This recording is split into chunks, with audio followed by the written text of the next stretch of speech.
Armada Book 1 Chapter 11 The Hidden Planets Part 1. In the month of April 2059. Olive announced, these are the hop lines from the three major galaxy groups that we completed in 2 months. These are 2 proposed additional lines. The Inky will branch from these group of hops to these galaxy groups towards this direction to the edge of the fur-lit galaxies.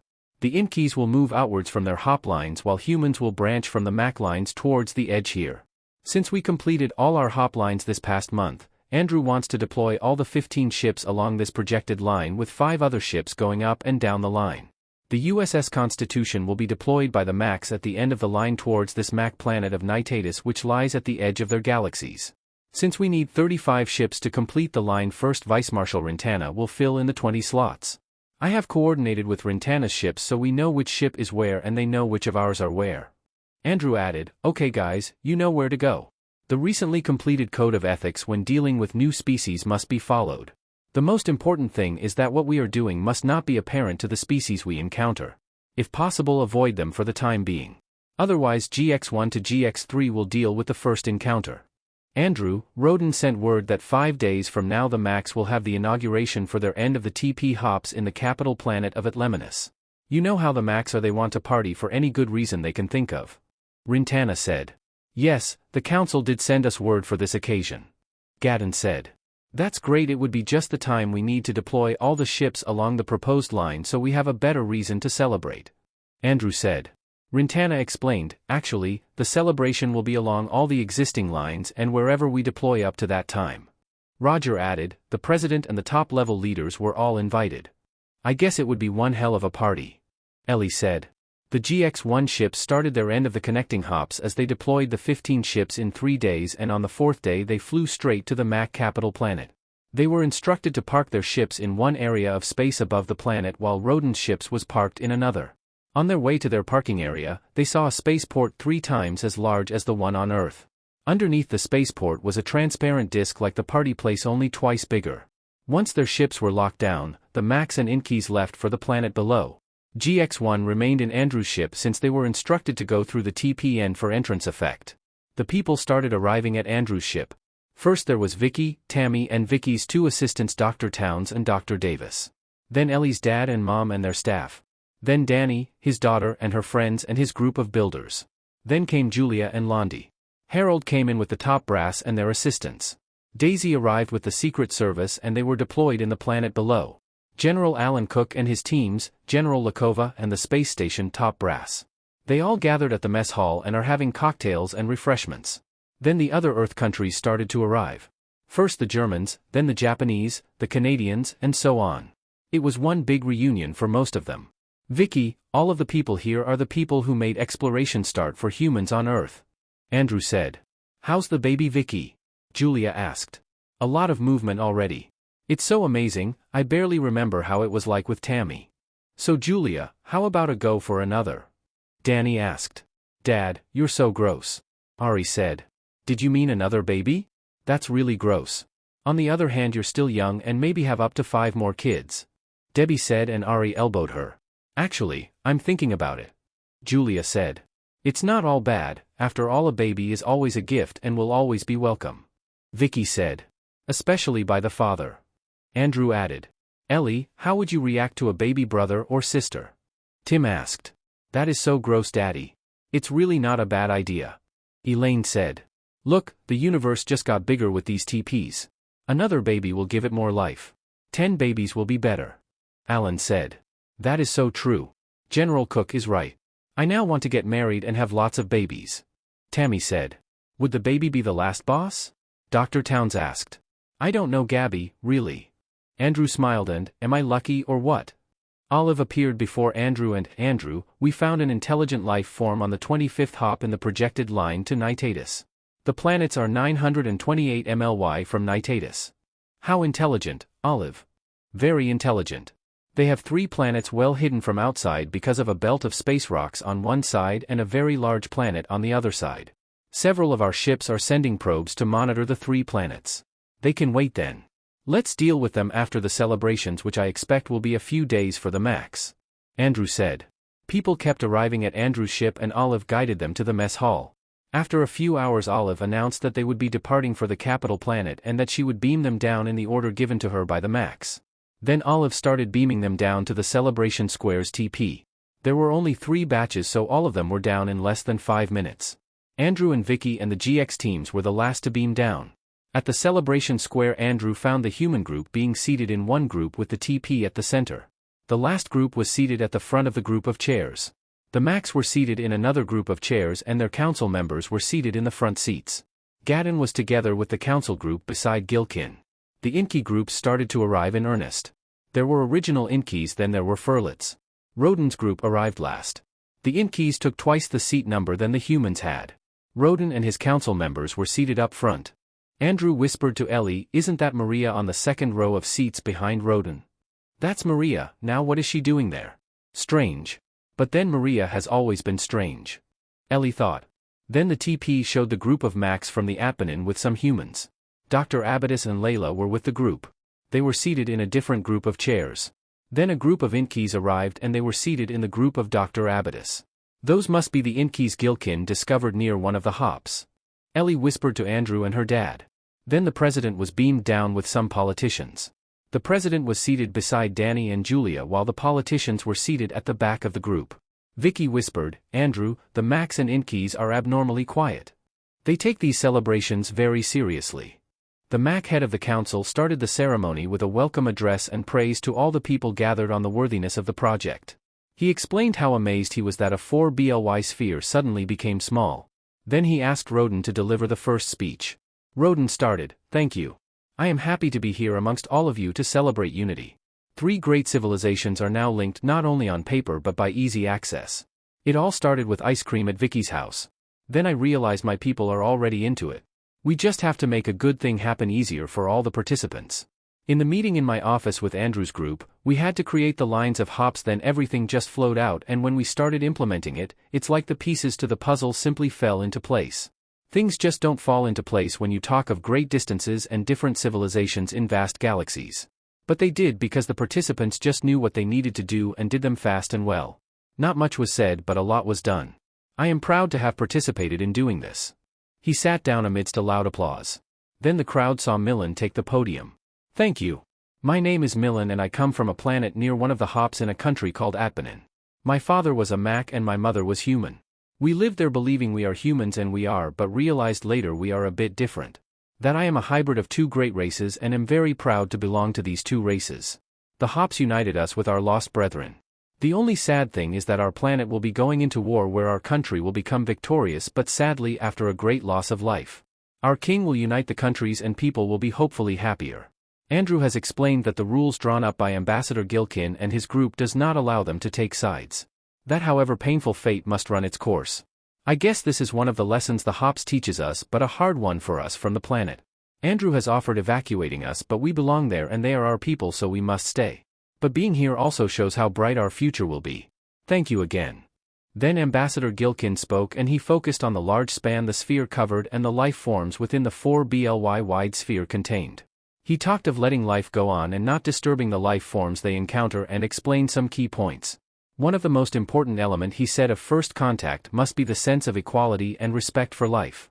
Then he explained the search for technology and military needs for the field armadas. The field commanders are usually the first to decide and often the choice is thrust to them and they must execute according to the rules set out. Albert took the stand after Gilkin. "Thank you and I am glad to be here. Just to let you know, I came straight from my office on Earth, arriving here in 6 hours because we had to walk from one TP to the next, which were not really beside each other as you all know. 6 hours to travel through over almost 3 BLY. That's quite fast if you ask me. Trade, cultural exchange and quick response to certain needs are all the end result of these hops laid out. And this is only the start. We have yet to lay out 12 times this many lines to form a network within the sphere to be able to reach most galaxies and planetary systems. I am proud that we are doing this for future generations and I am proud of our men and women working through this project that will extend for several years. Thank you." Then one of the Inkys seated in Dr. Abaddis' group stood and took the stand. He was talking in a different language and Millen promptly gave him his translator device. He introduced himself as Armada and explained that their planet was contacted by Marshal Gantley and when they realized they were the same species they were overwhelmed. The effect on their planet was life-changing. They have not even considered space travel or have gone into orbit when they were contacted. Not only did they realize the universe has other forms of life but that they have lost brethren as well who are much more advanced than they were. He talked of his group's tour of the Inky planet and the original Inky's home world as well, the celebrations, and he realized how far their species have gone. He talked of their peaceful planet's existence for countless millennia and how it was now clear to all in the planet where they came from. He thanked Roden and all the hop builders and hoped to contribute to the peace they all want amongst themselves. The Mac head of the council talked again. He said that for the past months they were able to build 60 hop ships from their old ships that can be stationed where the builders cannot connect the hops using a planet or moon.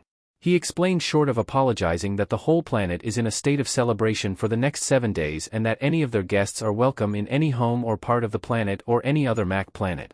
He thanked everybody and asked them to have a very good time. The guests were led to several dozen rows of tables of food and beverages. Further down the street on the left and right side they saw several more dozens of rows of tables and the people started falling in line. Most of the buildings in the area served as food storage and replenishment centers. Andrew, now you get a sense of how important this event is for us, Gadden said. Vicky noted, it is important for humans as well, Gadden. Dr. Towns approached Vicky. Boss, if it's okay with you, Dr. Davis and I would go with the Inky scientists at the street on the far right side. Maria found Ellie and explained that they were involved in the supply and preparation of the event and Maria was in the Inky home world when they were called to the event. You know, Ellie, I am making so much money I could be the richest woman on Earth already. Roden suggested we start a foundation to establish universities and schools in various Earth planets. When I said it was a very good idea, he promised to match the money I put in. Isn't that great? You know what's also great? I will name the foundation universities after you while the K-12 schools under Roden's and my name. I am happy to have universities in the planets named after me, Maria. Did you get lucky already? Recently I wanted to spread the luck, so to speak. I gathered a lot of business-minded individuals off-world and formed a business association and another cooperative bank to take care of all their financial needs and to respond to the black market developing among the species. Then we formed a business council for the planet to plan out business in the planet financed by the cooperative bank. I have always been lucky with money and business. Not that lucky, duh. Oh, I see. Well, sometimes I feel it and sometimes I don't. One time he said he was glad he met me and that I make him feel happy in a quiet way. I told him I am happy with him and he lets me work around him, so I guess we're cool. You know, Roden and you have similar over-partying days behind you and you both took responsibilities fairly late in the game. You both have kids, although he has more. You both like to share your fortune with others. I guess that's where the connection is. Maria got a signal from across the square from Roden. Ellie, we should beam to the spaceport. Roden wants to show you guys something. Roden found Andrew and Vicky and invited them to the spaceport above. He said he wanted to show them something. They were beamed to the transparent section of the spaceport and they found Ellie, Maria, Gilkin and Gadden and GX1, Albert and Harold, General Cook, General Bill Guzman and GX2, Rintana and Gantley. What's up this time, Roden? Andrew asked. Well, my friend, we have achieved a lot and the Inky people are very happy. Imagine, for the first time all the 3 Inky factions have united under my council. This is unheard of since we can remember. So they are giving us a gift. Taylor, please. Below them were 5 large ships. One was named the USS Alan Cook, another USS Andrew Mann and USS Bill Guzman. These are special ships. Not only are they 4 times the size of your present ships, but they pack more power and luxuries befitting ambassadors of peace across the galaxies for new life forms. Gantley's ship was named after his mother Rodina and the 5th is mine. Roden explained. I am honored as you have honored my mother. Thank you, Roden. You deserve it, my friend. We have been through a lot together and now you are in a new chapter in your life. I am proud of you. The Inky generosity is more than we can imagine. Albert noted. Roden, did you have a hand in this? Andrew asked. None. In fact, I was pleasantly surprised when they told me I will be presenting these gifts from the council to us, including me. I was actually contacted by Roden to choose the best to be the guardian of the Mac home world, and so I promoted Bill Guzman to the task. Albert said. I didn't know you were promoting me. I am now promoting you to a 2-star general. How's that? And my new mission is to be in charge of the security of the Mac galaxies? That's the plan. Of course, if you accept. Roden said. Of course I accept whatever my boss assigns me to, and besides I get a promotion as well as a new ship. So I'm good. Gilkin added, Billy, you would have to create your own armada from scratch. Hey, that's absolutely fine with me. In fact, it would be better for me. I am proud of you, my friend. Andrew said, holding Billy's shoulder. Thanks, Andrew. And my task with the Hops project continues? Gantley asked. Yes, I will have Rintana be in charge of the home galaxy security under my command, of course. Roden said. I guess I do the more exciting job. Gantley said. That's true. But we all now have our roles to play in the scheme of things. Roden said. Gilkin pointed out, and the 60 Hop ships are to your upper left. All ready to go. We salvaged some of them from our old ships and removed a lot of partitions inside to create a large receiving and deployment area and large storage areas. We outfitted some of them with newer engines so they can travel faster, but some travel at the old speed. They can all cloak and have fairly decent degree of shielding. They all have an enormous power supply. They also serve as logistics depot in space for our Armada. Basically floating warehouses in space. That's good because now we can release our Armada from just sitting there. Andrew said. I agree. In fact, the Inkeys should follow the Max thinking and use our old ships and transform them to Hop ships in space. Gantley said. That was the original plan when we started, but the Council decided to build only 20 of those ships and concentrated on building their gifts to us. But the idea of recycling our old ships into Hop ships is a stroke of genius. Roden said. The Max are always good at what they do. Andrew said. Just so you guys may know, the factories in the different planets have started to build sabers and they now have 300 sabers ready for deployment. Another 300 will be ready in 4 months. You have to go to the planets and get your sabers. Albert noted. That's great news. Roden said. Let's all go our separate ways and look at our ships. I'm excited and Andrew is. Alan said. I'm not excited. Vicky pointed at his nose. Yes, you are. Look at your nose. Come on, I'm excited too. Andrew and Vicky went down to Andrew's ship. Olive appeared. Andrew, do you want me to take over the ship? Of course, Olive, I can't go around in a ship without you. You are that Olive dependent. Olive, I like to give my old ship to Vicky so she can return the USS Tim Rivers to Elaine. Can you arrange the data transfer, please? This ship's data systems are far more advanced than what I have. I am transferring all our data now. Can I have my own hologram, Olive? Yes, of course, Vicky. How would you like him or her to look, and what would you call her or him? You can also name your new ship. I'll name my ship USS Victoria. Can you show me the faces of all the famous action actors 30 years ago? I like the name. Andrew noted. Olive showed her faces of action actors in several holograms and she chose one face. I will call him Brad. Vicky said. 30 years ago I looked better than this guy. 30 years ago you did look better than this guy, but only because then I was dreamy teen in love with you. Now it's different. Remember, Andrew, my job now is to make you look good. Fine. Andrew said with a grumble. Brad will appear when the transfer is complete. We do have a lot of data from all our travels. I will have your name painted by the bots. Let's walk around the ship. Andrew said. Olive accompanied them walking. Andrew, this ship has a very large reception area good for 8,000 people with a garden for parties and special occasions. It also has a self-contained swimming pool, 8 jacuzzis, and 5 gym areas. 8 large kitchen areas, 8 mess halls. There are 30 rooms here that look like hotel rooms, for large hangar bays that can accommodate 200 sabers. It has 8 large power plants in different locations backing each other up and 5 times your firepower. Your personal accommodations, Andrew, is like a large well-appointed house. The crew's quarters are much more decent and can accommodate 3 times as much crew even if we need the same amount of people to run the ship, so essentially giving our crew a unit of their own. Can we use our same people on this ship? Andrew asked. Yes, although it would probably take them a few hours to get to know the ship better. Vicky may use the Mac and Inky scientists as crew members, or you can choose from the millions of Macs and humans waiting for the chance to be on your ship. Did you say millions? Vicky asked, surprised. Olive explained the number of applications, the selection process, and the way the lottery works. All of them are good people. You don't have to worry about making the wrong choice. After 2 hours they were done with the tour. Brad appeared for the first time and Vicky was happy. They decided to join the party for a few hours and retired to Andrew's new ship. The next day, they woke up to sounds of a large party outside Andrew's quarters. The crew started transferring, but they continued the party at the reception hall. Andrew and Vicky just stayed in their room with a view of the planet below. After a few hours, Andrew went to the bridge while Vicky went to her new ship. Andrew saw the bridge in more detail and he realized it was twice as large as his old one, which was large already. It has a small mission area, conference tables, and several sofas for informal meetings. How are the probes doing on the new life forms? Andrew asked. Olive showed Andrew the 3 planets from deep space and then zoomed into one.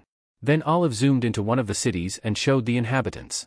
They look like humans with big heads, 2 arms that are proportionately longer with 4 fingers. Their feet are long and they are thinner and lankier than the Inkies. They seem to have clothes, but the clothes are like part of their bodies. So while each of the life forms have the same body structure, the skins are varied in designs and slight variation in shapes of the covering. Their pants appeared to flow onto their legs and they have no shoes, but there seem to be soles molded into their feet. Olive continued, sometimes they talk, sometimes they communicate telepathically. The data systems are very sophisticated and the ships have not been successful getting into them.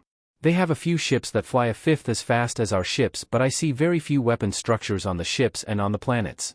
One striking thing about these, Andrew, is that they have a teleportation device like our own, but they do it in a different way. They have these square structures or posts, sometimes circles or rings, that when they want to go somewhere they program the destination and step into between the posts in the square and they disappear and they reappear in another place. Their bodies or their objects are demolecularized, then transported out via a wormhole created between the posts. As expected, we observed that they teleport much slower than we do. The speed is similar to the speed we had before we started mixing cloaking and time warping into the teleportation programming. They are indeed advanced. How do they live? Where did they come from? Andrew asked. The ships report that they inhabited the planets less than 300 years ago, since the planet could not have been habitable before then. One of the planets in the solar systems is gaseous and would not support life, while the large planet, while also made of liquid hydrogen, could not support life either. The third planet is habitable by humans and Inkies. Their population is not large, around 10 million for the whole 3 planets. The ships analyzed that their reproductive systems are very slow. While they can live indefinitely, one person can only reproduce twice in about 100 years. So they do not need another alien to reproduce? And how is it that they can live indefinitely? Andrew asked. Yes, each one of them can reproduce by themselves only twice, sometimes 3 in their lifetime.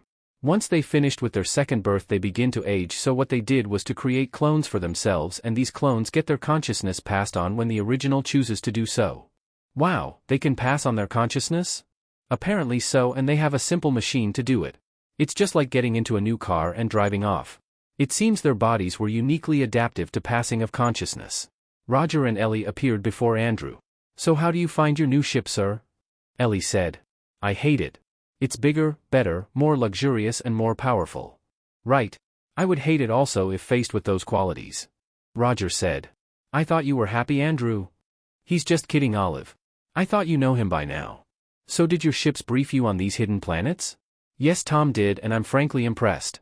Imagine passing consciousness to your clone. It's like I'm looking at a society of scientists and thinkers. They don't eat much, maybe because of the lack of supply, and do not have exercise routines, and their bodies seem frail. Which probably accounts for the sorry state of their military. But they do have defense positions that seem to be cannon-like structures that shoots lasers. We have not observed them actually shooting, so we do not know. Roger added, one observation is that they seem to use a lot of energy for their number and lifestyle. The ships could not really determine why. Their planets are almost barren. And they still consume a lot of energy. Maybe it's their clones. The power sources are fusion reactors that uses materials abundant in the planet. I think we should run a deep underground scan, but it's only my ship that can best do this. Most of the ships can only scan within a few hundred feet underground. Ellie said. I think we should meet them, if only to exchange science and technology. Roger said. I agree. By the way, where's Tony? Ellie asked. He's with Layla in one of the Mac cities by the ocean. Do you want me to tell him to come over, Andrew? No, we really don't need him here. Ellie, I heard there's something with Maria and Roden. Not really, they seem to be close and are hanging out together often. Maria told me that the barter system had made her probably the richest woman on Earth, so they decided to create universities in the human planets named after me. They also wanted to create elementary and high schools named after them. Maria started 3 banking cooperatives and a business council for off-world entrepreneurs. Your own university, Ellie? Roger asked. First of all, she's my best friend, and second, I recruited her in this position and then Roden helped her along. I can see there's attraction both ways if you ask me. Andrew said. Knowing Maria, she does too. I want to deploy all the 35 of the new Hop ships on the designated position so we can free all the ships in our Armada. Roger, I want you to tell Tony to take care of this. Put the slower ships nearer the Mac galaxies and the newer and faster ships further out. Roger saluted. Yes, boss. But I would have Tony use mostly human crew because most of the Macs and Inkies are busy getting happy.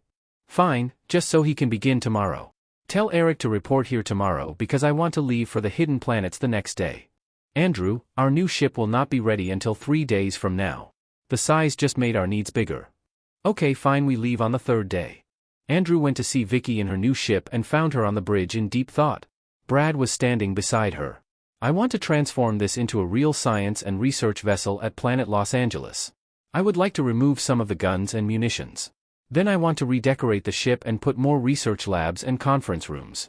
Vicky thought out loud for Brad. When do you intend to leave for Planet Los Angeles? Uni. Maybe as soon as Olive removes all the things for your ship. The scientists are moving in as we speak. I have pretty much chosen the Mac crew. Make sure you follow the hoplines on your way back. We would leave on the 3rd day for the new alien life form. You should take a look at them. Anyway, Brad would have all their information from their database that is continually being updated by the ships. I believe I took in more Mac crews than I need. They are so enthusiastic. They are enthusiastic because of what Andrew and Roden have done for the Macs and because they are working for you. That's nice. Vicky said. That's being factual. You are the chief science and research official for the human galaxies. To work for you means a lot to them, and besides, you are Andrew's wife. That's even better. Andrew said. Vicky, the Macs and Inkeys have new data systems that we can beam on board and upgrade our systems to better deal with science projects. Do you want me to get these for your ship? Of course, Brad. Anything to make my ship better would be most welcome. I just need Andrew's approval and all will be done by the Macs and Inkeys. Look, Brad, understand this, if my wife wants something you do not need my approval, just go on and do it. You could get me into trouble with this approval thing. Thanks, honey, that is so sweet. Dr. Towns walked in. That is really sweet, Andrew. Boss, the science crew are settled in and ready to leave. Actually, they are all sleeping or about to. They can't take these Mac parties longer than 6 hours. Dr. Davis is in the engine room trying to understand the ship. Dr. Towns, would you like to be the captain of the ship? I would like to learn, but I would rather do science work. I could look for a good ship captain though. Andrew suggested, ask Harold to get you one of the retired aircraft carrier commanders. They would be a good ship captain for you. As you wish, my love? Vicky said. I'm serious. Andrew said. I'm serious too, my love. Boss, I will go to the secretary to ask him to recommend a ship captain. Gabby said. I would like to see my quarters, my love. It's not much, but I guess you can redecorate the small room. I don't feel comfortable with this my love thing. Get used to it, my love, or else. Your room is this way, madam. Andrew gently held her hand. While walking he held her tighter, something that made Vicky smile and kiss him on the cheek.